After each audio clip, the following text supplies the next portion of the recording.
Estamos abrindo essa edição aqui na Rádio Jovem Pan, também no canal do YouTube Jovem Pan Esportes. Já vai deixando o seu like. Velho Vamp, que sexta-feira, hein? Tensa pro palmeirense, mas pro São Paulino tá feliz da vida, hein, Vampeta? Boa tarde. Boa tarde, Pedro. Boa tarde, Mauro. Boa tarde, professor Vanderlei. Boa tarde a todos. É um momento de felicidade. Eliminar de novo, pelo segundo ano consecutivo, o seu rival de muro ali, né? Ali da Barra Funda, e jogando bem. O São Paulo jogou muito bem, fez uma bela partida. Quando estava melhor no jogo, o Piquerez faz o gol. Né? Todo mundo achou que o Piquerez ia cruzar, ele fala depois no intervalo que ele chutou a bola ao gol mesmo. Né? Uma partida que sobrou, o Dorival organizou bem o time. Surpreendeu, né? A gente sabe que a família do Pablo Maia lá, o pai dele veio a falecer, que Deus o tenha. Né? E optou pelo Alisson na escalação, né? Tá deixando o time até mais ofensivo. O Alisson não é um segundo volante, sempre jogava ali pela beirada do campo, em outras equipes, no Cruzeiro, no Grêmio, né? E sobrou, né?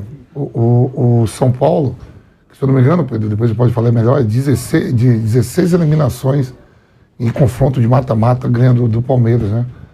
Tirou pelo segundo ano consecutivo, e nos 180 minutos o São Paulo foi melhor. E aí, quanto à brincadeira, tirar o sarro, né, normal nas redes sociais, até o próprio Marcos, goleiro, ontem, eu vi aqui a gente fazendo uma canelada, postou que o São Paulo foi melhor, o Aloysio, junto com o Aloysio Chulapa, junto com o Imperador também postaram, quer dizer, fica, né? Se é o lado contrário também, e até a gozação. O São Paulo que sabe jogar, né? Já foi com o Fernando Diniz, com o Rogério Ceni e agora com o Dorival Júnior, sabe enfrentar esse Palmeiras. E o Vampeta que também perdeu aí algumas apostas na casa, tal, fiquei sabendo. O pilhado hoje, viu, galera? Nossa, ele vai guardar a surpresa para outro dia. Não tem Mas não. Fiquei sabendo aqui pelos corredores que ele já estava preparando a fantasia de musculoso para fazer a versão dele do Anderson Daronco, tá? Não vai acontecer hoje, mas em breve o nosso pilhado aqui na programação da Jovem Pan vai se vestir de Anderson Daronco. Prometo.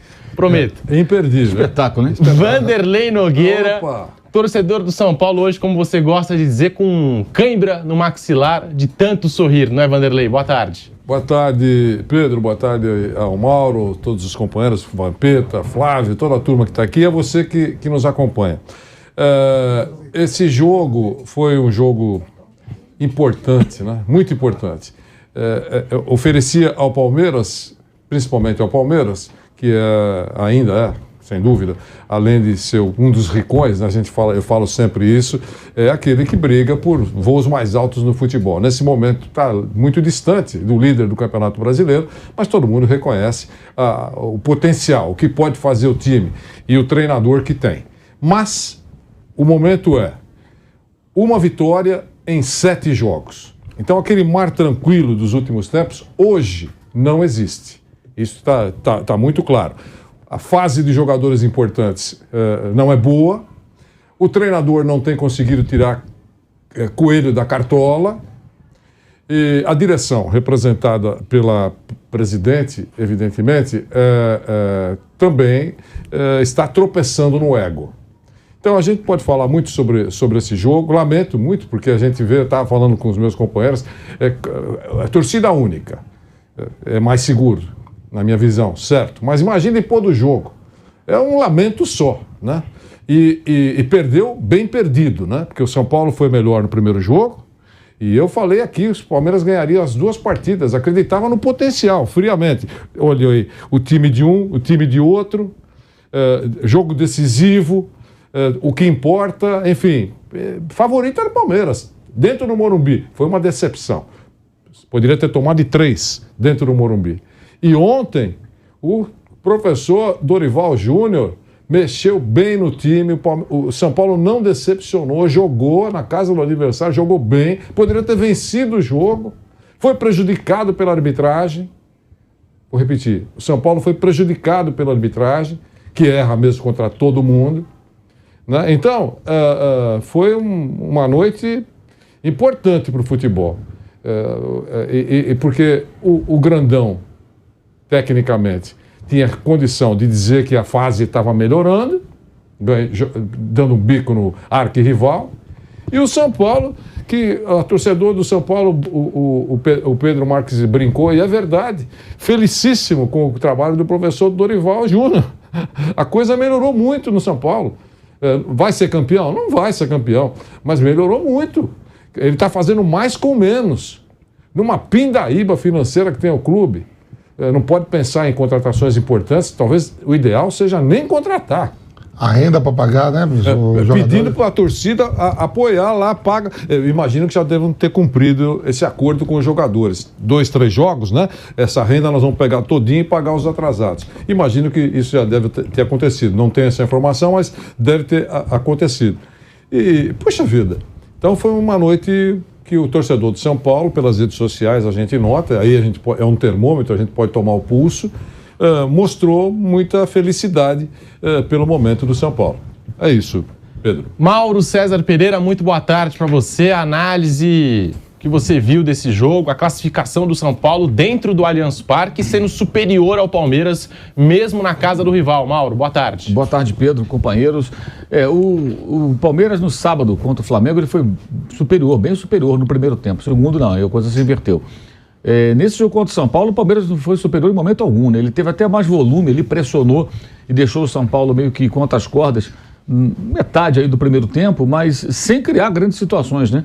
E quando o São Paulo chegou com perigo em 2 oportunidades, acabou literalmente caindo do céu o gol. Para mim, uma falha inaceitável do goleiro profissional, a falha do Rafael. A bola fez uma curva, mas eu entendo que um goleiro profissional de um time grande, ele tem que ter recursos para impedir que essa bola entre. Ele vai dar um soco na bola, vai dar um tapa, ele vai improvisar, ele vai ter que dar um jeito. O goleiro não pode esperar só bolas normais. Às vezes ela vem toda torta, né? E aí? Quem viu o Nelinho jogar sabe o que eu estou falando. O Vanderlei lembra muito bem, o Vampeta acho que lembra também. E o Pedro deve ter visto já na internet. O Nelinho chutava, a bola fazia mais de uma curva. Ela ia para um lado, ia para o outro. Exatamente. E em 75, naquela grande final Cruzeiro e Internacional, o Manga fez uma porção de defesas incríveis, porque o Manga era um goleiro excepcional. E ontem faltou o Rafael mostrar ser um goleiro. Não estou dizendo que ele é ruim, mas faltou. Aquela falha, eu achei isso gravíssimo. No momento que o São Paulo está bem melhor. Bem melhor. Tinha perdido 2 chances, uma delas cara a cara, aí saiu o gol. Quer dizer, o Palmeiras teve muita sorte, né, naquele momento. Mas aí acho que entra mais o mérito do São Paulo, né? O São Paulo, ele não se descontrolou, ele não perdeu o controle do jogo, ele manteve técnica e mentalmente a sua estrutura, o seu controle. E aí no segundo tempo chegou o gol, fez 3 gols para ganhar de 2-1, teve o gol polêmico anulado pelo Daronco. E foi realmente um São Paulo muito mais organizado, muito mais competitivo. Agora, o São Paulo tirou muito proveito de uma fase que é muito ruim do Palmeiras, né? São 7 jogos e uma vitória, né? Contra o Bolívar pela Libertadores. São 4 derrotas em 7 jogos pós-data FIFA. Perdeu pro Bahia, perdeu pro Botafogo e 2 vezes pro São Paulo. Quase perdeu sábado também. Fortaleza. Não, eu digo nesse recorte. Ainda tem o Fortaleza antes. Antes disso aí tem o Fortaleza. Se pegar um recorte um pouco maior, de 9, 10 jogos, aí são 5 derrotas. Né? E é um time que raramente perdia, né? Ficou meses sem perder, 4 derrotas no ano, né? Uma coisa assim. E agora não, tem... Ilhado dizia que era imbatível. Que era imbatível. Time que não perde. Time que não perde, Exatamente. Mas agora tem perdido muito. Eu acho que esse é um momento bem delicado para o Palmeiras. Acho que o Palmeiras está pagando também uma conta, e a gente falou isso aqui várias vezes. Ninguém perde o melhor jogador do campeonato impunemente. O Scarpa foi embora, ninguém veio para o lugar dele. Aí sai o Danilo, ao mesmo tempo, praticamente. Eu vi o Richard Rios, com todo respeito. Acho que o Palmeiras tem bala na agulha para contratar um outro volante mais qualificado. Tem o Richard Rios ali como um cara para compor o elenco, uma aposta no jogador que estava ali no Guarani se destacando, mas não pode ser o Richard Rios substituto do Danilo, que é um jogador que foi convocado para a seleção. O diretor que foi para a coletiva falou, estou procurando 5, não foi? Pois é. Depois... Então por que não achou antes? Se o clube tem dinheiro, tem estrutura, tem que ir ao mercado mais agressivamente. Teve uma boa contratação que foi a do Arthur, um jogador caro, de fato, mas que não pôde jogar ontem porque já atua pelo Red Bull Bragantino na Copa do Brasil. Mas é pouco. Você vê que o Tabata era visto como substituto do Scarpa em dado momento. Muito se falou sobre isso. Já foi embora para o Catar. Aliás, até eu publiquei hoje lá no meu blog, o Palmeiras gastou cerca de 23 milhões de dólares em 3 jogadores. Flávio Lopes, o mais caro da história do clube, chegou a 14 milhões, né, com as comissões e tal, de dólares. Taxas. O Tabata, que já foi emprestado, e o Atuesta, que está machucado. Então, assim, são... E você não colocou o Navarro ainda. Ainda tem o Navarro, que também já foi embora.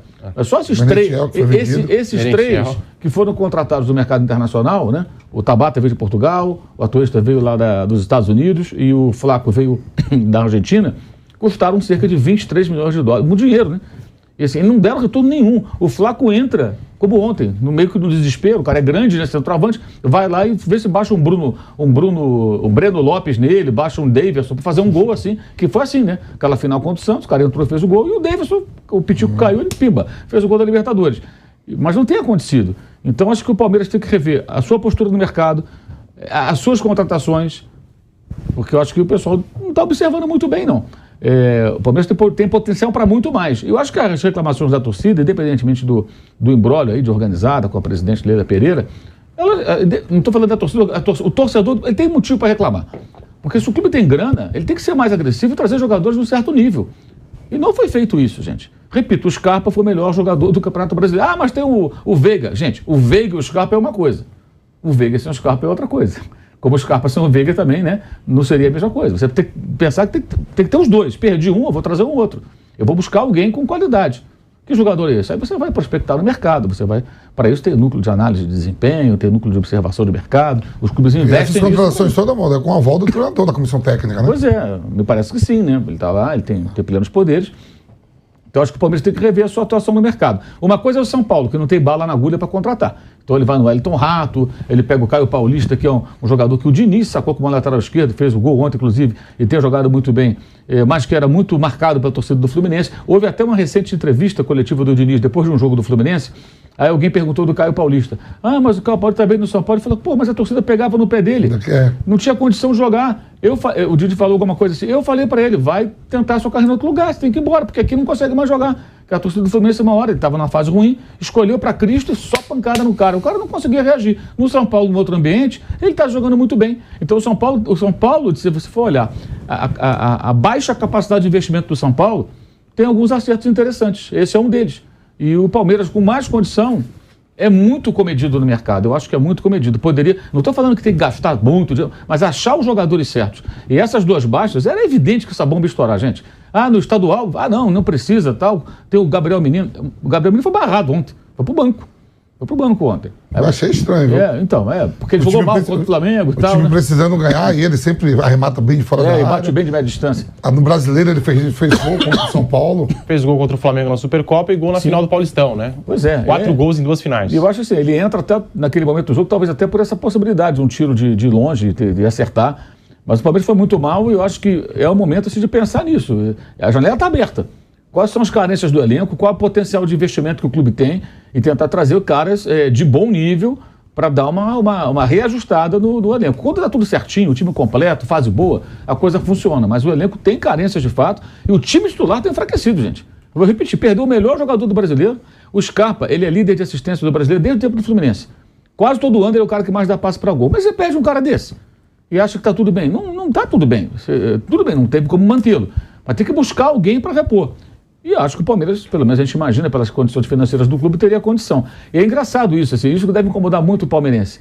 O Corinthians, naquela draga danada, contrata jogador. Aí o cara, não estou dizendo que esse é o modelo, não é o modelo. Claro que não. Mas tem retaguarda para ter dinheiro para você fazer. O Corinthians contrata sem poder. Né? Aí o campeão, por que a gente não contrata se os caras contratam? Eles não têm grana e contratam. O Palmeiras é muito econômico, eu diria. Não que seja barato, é um elenco caro, tem ótimos jogadores, mas essas baixas acho que elas têm que ser repostas. E aí tem sempre aquela coisa, né? O palmeirense vai olhar para quem? Qual outro clube que tem condições de contratar? O Flamengo. O Flamengo está aí, super agressivo no mercado. Então acho que as reclamações dos torcedores com relação a isso elas são pertinentes. O jogo de ontem acho que deixou isso ainda mais claro. E contratou o Arthur. Foi uma contratação acertada, deu certo, e eu acho que é o melhor jogador do Palmeiras na temporada 2023, mas com uma característica diferente da do Scarpa, outra posição, jogador de velocidade pelos lados. E também o Palmeiras demorou tanto para contratar o Arthur que ele não ficou disponível para a Copa do Brasil. Tinha atuado pelo Bragantino e aí não conseguiu jogar contra o São Paulo e não vem atuando na Copa do Brasil. Então, esses dois fatores atrapalharam bastante, né? A demora do Palmeiras na hora de contratar. Contratou um bom jogador, mas que não faz a mesma função do Gustavo Scarpa. E também, se a gente for pegar essa lista do Mauro, Kusevich, a gente vai longe aqui das contratações do Palmeiras que não deram certo da gestão Anderson Barros, tá? Não estou contando as contratações da gestão Alexandre Matos. Mas é um Palmeiras que ontem o torcedor ficou indignado depois da virada do São Paulo, começou a protestar nas arquibancadas contra a presidente Leila Pereira pela falta de investimento, Vanderlei, nesse time. Não repôs as saídas do Gustavo Scarpa, do Danilo, e aí, como disse o Mauro, não tinha como ficar por isso mesmo. Você perde 2 jogadores importantes, 2 jogadores titulares. Não tinha como o Palmeiras ficar por isso mesmo, e uma hora a conta chega, Vanderlei. Sabe como é que eu vejo? Como todo mundo sabe, claro, a fase de um time de futebol é cíclica, né? Ela pode demorar 3, 4 anos, o time ganha tudo, o time é considerado quase imbatível, o time a ser vencido, o treinador a ser batido. A gente sabe como é que é. E às vezes a fase é uma nuvem passageira, rapidamente vai embora. No caso do Palmeiras, ele vem vencendo já há muito tempo, né? E isso diminuiu o entusiasmo de ir ao mercado. Eu mesmo falei aqui, olha, a coisa está dando tão certo que o Palmeiras não tem obsessão em contratar. Tira um, quem entra não decepciona. Está sobrando joia entre as crias. Muitas, inclusive, irão desaparecer entre os dedos, porque não terão espaço e aí precisam ser emprestados ou vendidos, enfim. Então a fase é tão boa que não há necessidade do Palmeiras correr atrás. Agora, quem tem que avaliar internamente se a fase é boa mesmo, e teve uma fase ótima, né? É boa mesmo, ela será não eterna, mas ela será muito duradoura? Então, até se justifica não correr atrás mesmo de contratações, porque a coisa está tão boa. O técnico acerta tanto, ele tira um, põe outro, e quando o astro do time não pode jogar, eu falei isso várias vezes aqui, tô lembrando que eu falei, não quero ser tão... eu cometo incoerências, mas não quero insistir nisso, né? Puxa vida, sai o melhor do time entre um outro, o time pode dar uma balançadinha, porque as pessoas são diferentes, os atletas são diferentes, mas não decepciona. Todo mundo falava isso, ou quase todo mundo falava isso. Eu acho que talvez tenha mesmo passado pela direção de futebol do Palmeiras a sensibilidade interna, ela está vendo muito mais de perto do que eu, de que, olha, agora é necessário a gente já pensar em ter alternativas, boas alternativas no banco de reservas para o treinador. E aí fica difícil, porque quando você vai contratar agora, se você for contratar agora, o vendedor, sabendo da sua necessidade, vai aumentar o preço. É diferente, é isso que você tem que ter visão de mercado. Quando você vai comprar de alguém ricão, você pede 5% de desconto, o cara não dá porque ele é rico, eu não vou dar. Ou paga o que eu quero ou você não leva. Não é assim? É assim que funciona. O Jean Lucas. Como? O Jean Lucas, que o Palmeiras tentou contratar no primeiro semestre, o Palmeiras se assustou com os pedidos do jogador, do staff. Agora o Jean Lucas está muito próximo de um acordo com o Santos. Parece até que o Flamengo está entrando aí na jogada, mas tem 2 clubes brasileiros aí já de olho e próximos do Jean Lucas. Então, já aumenta o preço. Então, agora, o Palmeiras está voando e vai contratar alguém, aí inverte a situação. Tipo assim, o cara que vai ser comprado, o jogador que vai ser comprado, já fica com fogo no rabo para jogar no Palmeiras ou no clube, porque ele está por cima, ele sabe que está bem pertinho de conquistar uma taça, e ele, entre aspas, faz o que fez o Alan, né? Faz o que fez lá no Atlético. Certo? Louquinho, já foi para o aeroporto, ficou esperando lá com as malas no aeroporto. Eles fecharam em acordo para ir embora para o Flamengo. Porque o cara tá sabendo para onde vai. No caso do Palmeiras, a mesma coisa. Quando tá tudo maravilha, todo mundo quer jogar no Palmeiras. Muito diferente daquela época do Fernando Praz. Eu nunca vou esquecer o recado que ele deu Para o Marcelo Moreno. Para o Marcelo Moreno, você ainda vai se arrepender de ter feito isso com o Palmeiras, né? Porque o Palmeiras estava numa pindaíba, 2ª divisão, essa coisa toda, e o pessoal fugia de jogar no Palmeiras. Aí a coisa mudou, o Palmeiras está numa fase importante. Nesse momento não está. O mar não está calmo e é realmente preocupante. Tem força para reagir, Pedro? Tem. E olha, o futebol permite isso, e não permite na vida para todo mundo, não, mas permite isso. Domingo se dá uma cacetada no Internacional em Porto Alegre, dá uma refrescada na vida e vai ficar só escondida na lembrança, lá no fundinho da memória, a eliminação provocada pelo arquirrival São Paulo dentro da arena. Não é pouca coisa, não.